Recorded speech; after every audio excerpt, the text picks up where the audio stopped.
प्यारे बच्चों, आशा है अब अपना पूरा ध्यान रख रहे होंगे, कुशल मंगल से होंगे। आज मैं आपसे एक बड़ी समस्या के बारे में बात करने आया हूँ, क्योंकि आप ही वो महत्वपूर्ण व्यक्ति हैं जो इस समस्या को सुलझा सकते हैं। जैसा कि आज सब जानते हैं कि पूरा विश्व एक कठिन समय से गुजर रहा है। ये समय है सावधानी रखने का, ये समय है ऑनलाइन क्लासेस करके अपनी पढ़ाई पूरी तरह चाक चौबंद रखने का, पर साथ ही साथ ये एक अवसर भी है कि हम तनिक रुककर शांत मन से कुछ चिंतन करें। ये समय है अपने भविष्य के बारे में सोचने का, अपने पर्यावरण के बारे में सोचने का, अपनी पृथ्वी के बारे में सोचने का। आप यही सोच रहे हैं ना कि आज जब समस्या कोविड-19 की है, तो ये पर्यावरण और पृथ्वी के बारे में क्यों बात की जा रही है?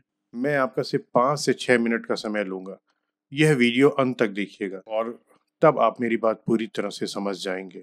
मेरा वायदा है कि आपको कुछ फूड फॉर थॉट दे के जाऊंगा। आज कोरोना एक महामारी के रूप में एक पूरे और डरावने सपने की तरह लग रही है। मौतों का आंकड़ा दिन प्रतिदिन बढ़ता जा रहा है। पूरी मानवता बेसब्री से इंतजार कर रही है कि कब कोई वैज्ञानिक दवा खोज ले और कब जल्दी से कोविड-19 की कोई वैक्सीन आ जाए और इस खतरे से किसी तरह छुट्टी मिले। क्या आप जानते हैं कि आपके सामने इससे भी बड़ा खतरा है? पूरी मानवता इससे भी बड़ी त्रासदी की चपेट में आने वाली है और उसकी तो कोई दवा और वैक्सीन बन पाना असंभव ही होगा। जानते हैं वो खतरा क्या है? वो खतरा है ग्रीन हाउस इफेक्ट या ग्लोबल वार्मिंग का। क्या आपको पता है कि आज पृथ्वी के ध्रुवों की बर्फ खतरनाक तेजी से पिघलती जा रही है? क्या आप जानते हैं कि ध्रुवों की बर्फ अपने अंदर बहुत सी ऐसी गंदगियों को, वायरस को, रेडियो एक्टिव कचरे को अपने अंदर छुपाए पड़ी है, जिससे हमारी पृथ्वी सुरक्षित रहती है? क्या आप जानते हैं कि सार्स जैसे एक विषाणु आर्कटिक क्षेत्र की जमी हुई बर्फ में सुसुप्तावस्था में आज भी पड़े हुए हैं?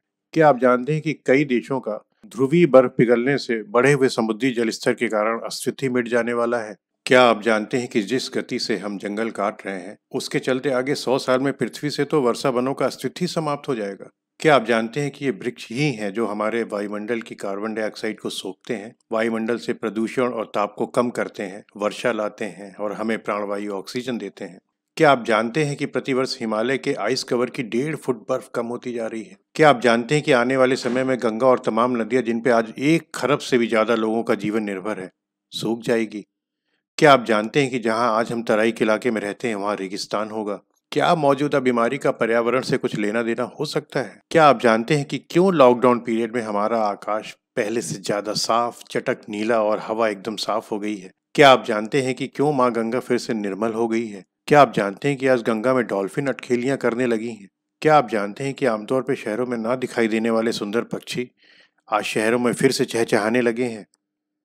मतलब जब हम घरों में बंद हैं तो सब कुछ स्वच्छ, यानी प्रकृति को गंदा करने वाले हम ही हैं। क्या आपको पता है कि डब्ल्यूएचओ के मुताबिक दुनिया में प्रतिवर्ष प्रदूषण की वजह से 42 लाख लोग मर जाते हैं?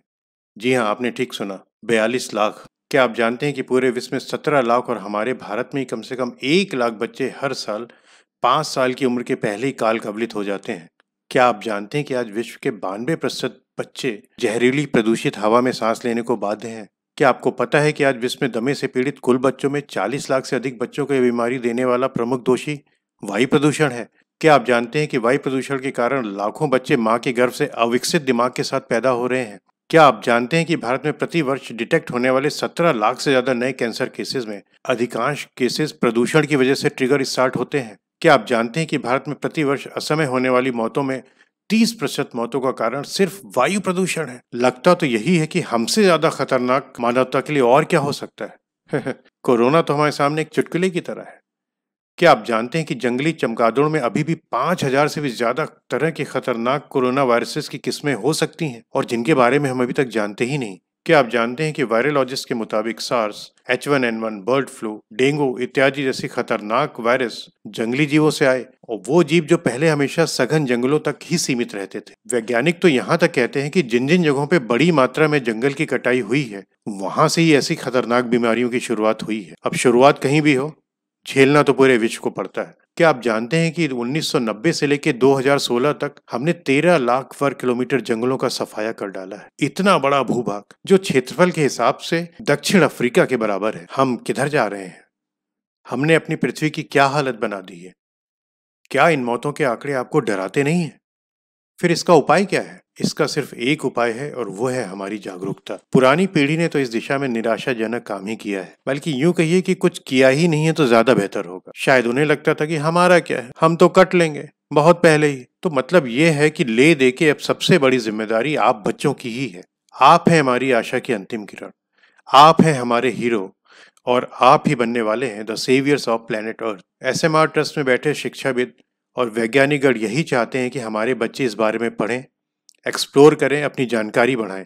इस लॉकडाउन पीरियड का सदुपयोग कराने के उद्देश्य से एसएमआर ट्रस्ट ने अपनी वेबसाइट rajputms.co.in पे स्टूडेंट्स के लिए एक ऑनलाइन प्रतियोगिता रखी है, और जिसका उद्देश्य आपकी मौजूदा पेंडेमिक सिचुएशन के बारे में जानकारी बढ़ाना तो है ही, पर साथ ही साथ आपके पर्यावरण संरक्षण के प्रति जागरूकता को भी बढ़ाना है। तो आइए भाग लीजिए ऑनलाइन प्रतियोगिता प्लेनेट अर्थ 2050 में।